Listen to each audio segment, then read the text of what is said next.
8 Key Insights from Atomic Habit book. A tiny change your behavior will not transform your life overnight. But turn that behavior into a habit that you perform every day and it absolutely can lead to big changes. Changing your life is not about making big breakthroughs or revolutionizing your entire life.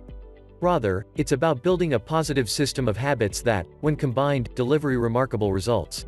So let's get 7 key insight from this book. Key Insight 1, What's in it for me? Learn how small habits can have a big impact in your life. We'll look at how to make positive change in your lives. It turns out, the easiest way to bring about positive change is to cultivate the right habits. Listen on, to discover all about habits, what they are, how you can form them, and crucially, how you can make the best ones stick. By following the few simple instructions and changing a few small behaviors, you can achieve unbelievable results. Key Insight 2, Small habits can have a surprisingly powerful impact in your life. Imagine a plane taking off from Los Angeles en route to New York. If, during takeoff, the pilot decided to adjust course 3 to 5 degrees to the south, the plane's nose would move just a few feet. Outside of the cockpit, no one on board would notice the small movement. But over the course of a journey across the country, the impact of the change would be considerable, and the confused passengers would alight from their plane in Washington, D.C., not New York. We don't notice tiny changes because their immediate impact is negligible. If you are out of shape today, and go for a 20-minute jog, you'll still be out of shape tomorrow.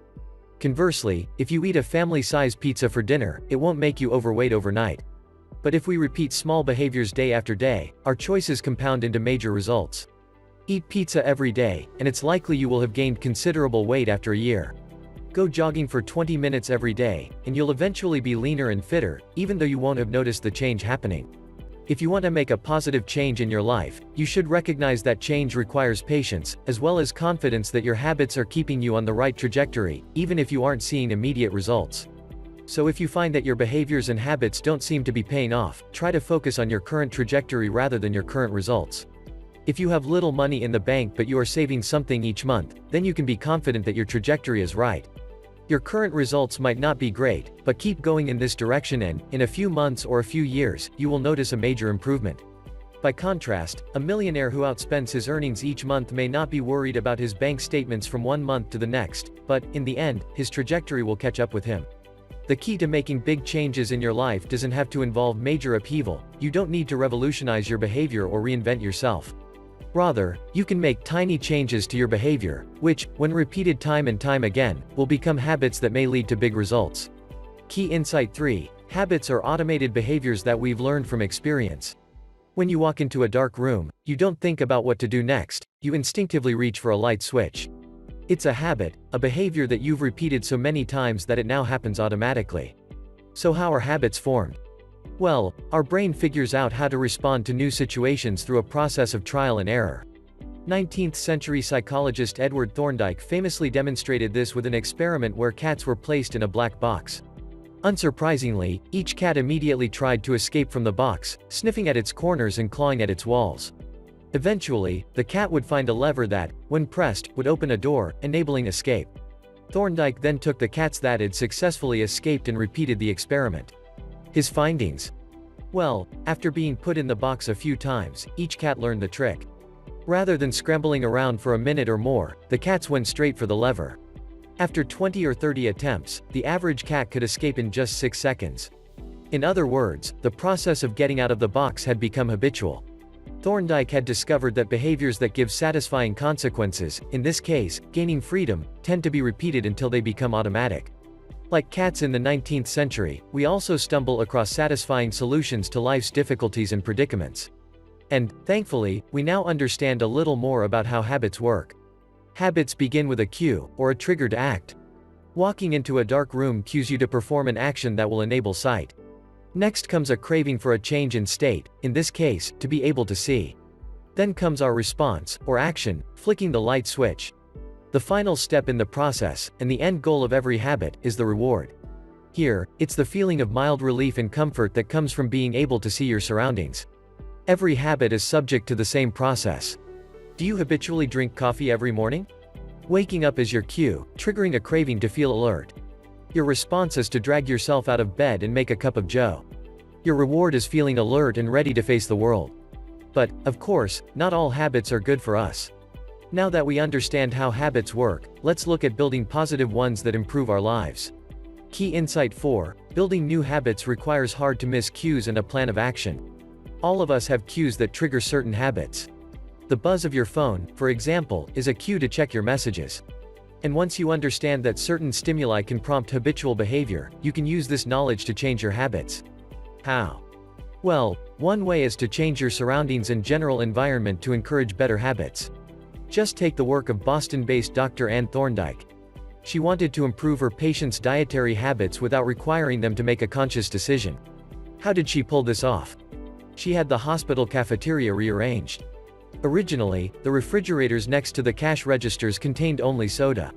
Thorndike introduced water, not only there, but at every other drink station.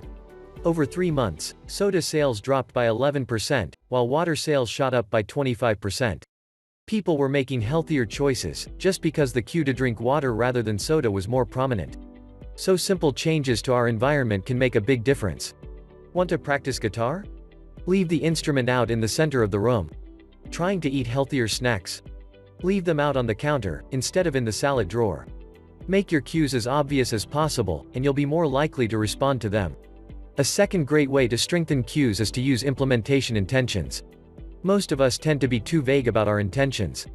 We say, "I'm going to eat better," and simply hope that we'll follow through. An implementation intention introduces a clear plan of action, setting out when and where you'll carry out the habit you'd like to cultivate. And research shows that it works. A study of voters in the United States found that the citizens who were asked the questions, "At what time will you vote?" and "How will you get to the voting station?" were more likely to actually turn out than those who were just asked if they would vote. So don't just say, "I'll run more often." Say, "On Monday, Wednesday and Friday, when the alarm goes off, the first thing I'll do is don my running gear and clock 2 miles. Then leave your running shoes out where you'll see them." You'll be giving yourself both a clear plan and an obvious cue, and it may surprise you how much easier this will make it to actually build a positive running habit. Key insight 5. Humans are motivated by the anticipation of reward, so making habits attractive will help you stick to them. In 1954, neuroscientists James Olds and Peter Milner ran an experiment to test the neurology of desire. Using electrodes, they blocked the release of the neurotransmitter dopamine in rats. To their surprise, the rats simply lost the will to live. They had no desire to eat, drink, reproduce or do anything else. Mere days later, they all died of thirst. The human brain releases dopamine, a hormone that makes us feel good, when we do pleasurable things such as eating or having sex. But we also get a hit of feel-good dopamine when we simply anticipate those pleasurable activities. It's the brain's way of driving us onward and encouraging us to actually do things. So, in the brain's reward system, desiring something is on par with getting something, which goes a long way toward explaining why kids enjoy the anticipation of Christmas so much. It's also why daydreaming about your upcoming hot date is so pleasurable. We can also turn this knowledge to our advantage when trying to form habits. If we make a habit something we look forward to, we'll be much more likely to follow through and actually do it. A great technique for this is temptation bundling. That's when you take a behavior that you think of as important but unappealing and link it to a behavior that you're drawn to, one that will generate that motivating dopamine hit. Ronan Byrne, an engineering student in Ireland, knew he should exercise more, but he got little enjoyment from working out. However, he did enjoy watching Netflix. So he hacked an exercise bike, connecting it to his laptop and writing code that would only allow Netflix to run if he was cycling at a certain speed. By linking exercise, literally, to a behavior that he was naturally drawn to, he transformed a distasteful activity into a pleasurable one. You don't need to be an engineer to apply this to your life. If you need to work out, but you want to catch up on the latest A-list gossip, you could commit to only reading magazines while at the gym. If you want to watch sports, but you need to make sales calls, promise yourself a half hour of ESPN after you talk to your 10th prospect. Soon enough, you may even find those unattractive tasks enjoyable, since you'll be anticipating a pleasing reward while carrying them out. Key insight 6. If you want to build a new habit, make that habit as easy to adopt as possible. We often spend a lot of time on behaviors that are easy. Scrolling through social media, for example, takes zero effort, so it's easy for it to fill up lots of our time. Doing 100 push-ups or studying Mandarin Chinese, in contrast, requires a lot of effort. Repeating those behaviors daily until they become habitual is tough. So making behaviors as easy as possible is key to turning them into habits. Luckily, there are a few tricks we can embrace to make anything seem easier. The first is to focus on reducing friction. The author has always been hopeless at sending greeting cards, while his wife never fails to do so. Why?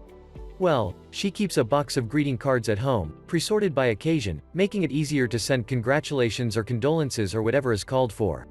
Since she doesn't have to go out and buy a card when someone gets married or has an accident, there's no friction involved in sending one.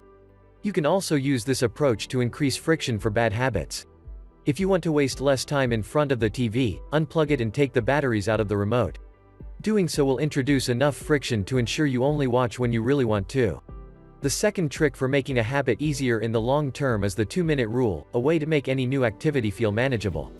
The principle is that any activity can be distilled into a habit that is doable within 2 minutes.